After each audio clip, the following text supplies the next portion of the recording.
Y este fin de semana, sábado y domingo, la Ciudad de México será sede de la llamada etapa CDMX, la Tour de Francia. Será la primera vez que esta famosa ruta ciclista salga del país galo y se va a desarrollar aquí una etapa en la Ciudad de México que tendrá como sede principal el Autódromo Hermanos Rodríguez. La Ciudad de México será sede de la competencia ciclista más importante de Francia, la etapa by la Tour de France.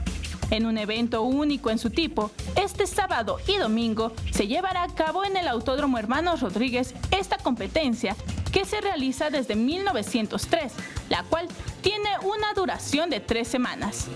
Por primera vez llega a la Ciudad de México para que 3,000 competidores amateurs y profesionales experimenten las sensaciones y ambientes que se viven en tierras europeas.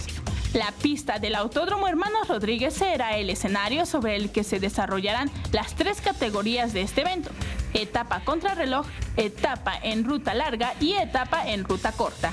Además, en la zona de los pits del Autódromo Hermanos Rodríguez se colocará el Village y el Museo del Tour de France, que mostrará la historia de este evento a través de 100 fotografías montadas en tableros gigantes.